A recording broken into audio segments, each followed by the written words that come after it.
Chucky, for me, was like the most talented person I ever been with. Chucky Thompson, right? Most talented person. He could play every instrument except for like wind instruments, like except for like horns and stuff. He played drums, he played basses, guitars, keyboards.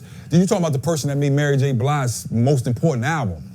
They did the whole shit. You know what I'm saying? Right. Not the whole thing, but I like thought he did the whole thing, no? But it's really him and Puff together with that second album that boosted Mary to like this level. You know what I'm saying? But that's all Chuck on his like, and he don't read a lick of music. That's crazy. He don't read a lick of music. Mad niggas don't read music though. You can go back. But as much to be as that much as skill level, mad niggas be skilled like that don't read music. The way Chucky got down, I never would have believed that. Yo, bro, had you not said that, I would have lost that bet 10 times out of 10. You think that Chucky can read music? No, but Chucky Thompson was a different. I watched Chucky. It's a different animal. You said Dr. Dre can't read music. No, I'm asking. He's asking the question. No, I'm asking the question because I seen Chucky lie. I think Chucky is a beast. I'm surprised Chucky couldn't read music. I'm with you, but I'm just saying there's a lot of people who don't read music. If you was to put a score in front of Chucky, that's not what he do. He listen. It's just naturally, and you could go all the way back to, there's a famous VHS tape called Go Go Live, right? And again, this is the DC thing. Right. He's playing the congos for Chuck Brown on Go Go Live. Wow. What?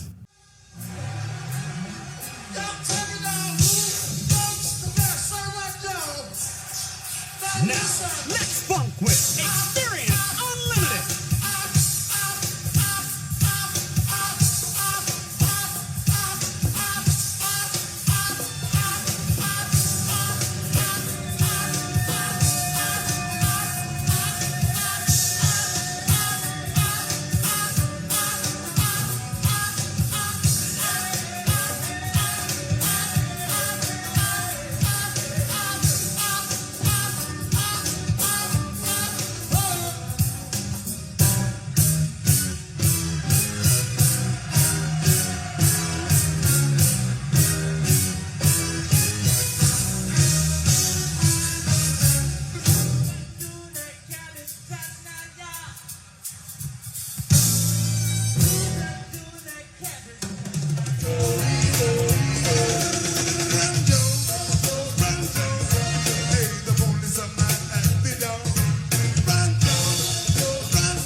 Or like go crazy, because he's so cool. It's the only time I ever seen him get like, wow. You go crazy over Go-Go, I'm sorry. Go. Nah, Go-Go was different. So you gotta understand, that's for us. So my dad understood it, but you gotta understand Chuck Brown and his age, but then when I'm going to DC, I'm part of the era that's like right underneath of Rare Essence. So I'm telling you, I'm 48 years old. So anybody younger than me that said they was at a Rare Essence party is lying. You know what I'm saying? Rare Essence was a little bit, like, it was like your cousin that you was like, I wish I could go to this joint. So our age group is junk and back. Backyard, I'm about to say backyard, baby. You know what I'm saying? Junkyard, backyard. Right. So then that's when the go-go was going crazy in DC, and we getting the tapes. Getting naked and all that. Yo, bruh, it was crazy. You don't even have to like, Esso would have fucking, you would have went crazy. I went to Morgan State. Heineken would have went crazy. I went to Morgan State. If he could have been at an RE party, he would have went crazy. What? R-A-R. Double E. It was what happened is them joints that hit the videotapes was the pool parties. The pool parties hit the videotapes. Walter's joined us now with more on this exclusive story. Del, what can you tell us tonight? Well, Sonia and Paul, we have received dozens of calls from angry and outraged viewers demanding that something be done, and they are not alone. Prior to airing yesterday's story, several representatives from community groups also viewed the tapes, and they are taking action. Not only going after the bands, but the people who sell the videotape pornography the concerts seem to be creating. We should warn you, much of the video you are about to see is extremely graphic. Children should not watch. But if you're a parent, it's a story of party and porn you must watch. Bring it on! These are our children. If it isn't stopped, it's got to be stopped. This is the worst.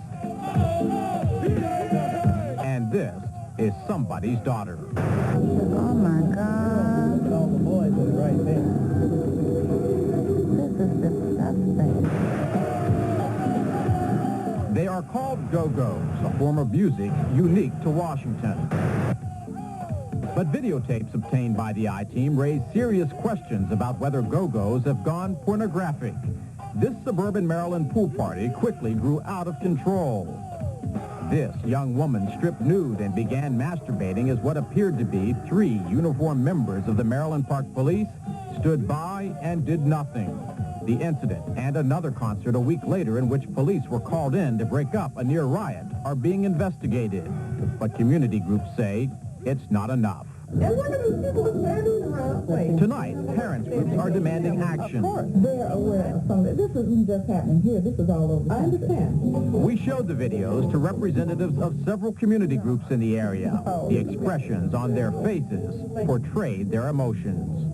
I cannot believe this is happening. That is abominable to have a public facility used as a pornographic stage with taxpayers' money. But my era was junking back. And that was just a whole other thing of like seeing this music that's so pure and so raw and to this day has never been infiltrated. And it's never been changed. And the minute that anybody goes commercial with it, they kick you out. Go-go, right? Go-go is controlled by DC. It can't spread without the blessings of everybody that's involved with it. You see what I'm saying? So that's why you see, like, and to this day, RE is like almost like the Temptations. Like my dude, Killer, you know what I'm saying? That's now, you know what I mean, with RE, he's another generation, so they replace members. You know what I'm saying? You have this reverence for Rare Essence because they were who we looked to. Like what you would do back then, it was sort of like hip hop, but it was different. You would make a t-shirt and you would go and get the t-shirt. It's almost like if you went to Shirt Kings in New York, right? Right. And got a shirt printed that said, I'm Math Hoffa and we are, you know what I'm saying, so-and-so. And like, you would go to the go-go and you would hold the t-shirt up and you would wait for the MC to say your name. And then after the MC shouted that out, you would wait after the joint while they dubbing all the copies and you would buy it for $20 and you would go to school the next day and be like, yo, fast forward to like 1453, he says my name right here. Wow.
You see what I'm saying? That's why go-go was such a personal thing, but it's really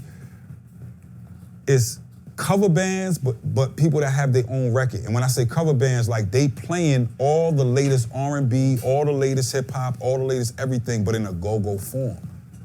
And people don't really understand go-go until you go see it.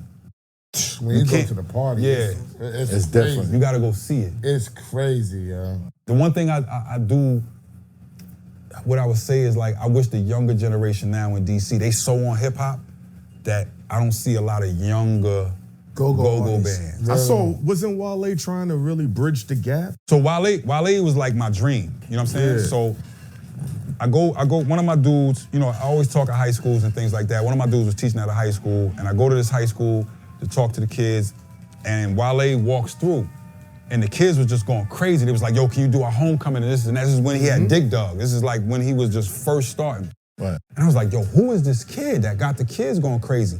And that Sunday, my man DJ Trini, I always go and check what younger DC is on. Because when we get older, we can sort of lose a little bit of it. And I go to check younger DC at the time, and he played the record, and they go crazy. And I'm like, yo, I gotta call this kid. So that's how me and Wale started our relationship. And when he came and had the meeting with Jay about, you know, Rock Nation managing him, he's the only artist that I've ever called Jay in the middle of their meeting. Of like, I'm seeing if I could sign you or whatever it is. Right. And when Wale told me, yo, I'm meeting with Jay today, I was like, all right, tell me what time. And when he went in there, I strategically planned it that like, I'm gonna give y'all 10, 15 minutes, and I called Jay in a minute. I'm like, yo, no, I'm co-signing him. Like, he's one of them ones. Because from DC, it was like, I had found people that was really of the culture, but they was just all right with rapping. Right. And I had found people that could really rap, but they wasn't really DC culture. Right. He's the perfect Blend. merge of the two. So. And that's why I supported him so much. And that's our relationship. Like, I love Wale. That's Shout out to my Wale. young boy. Yeah. Love to get you in the shop.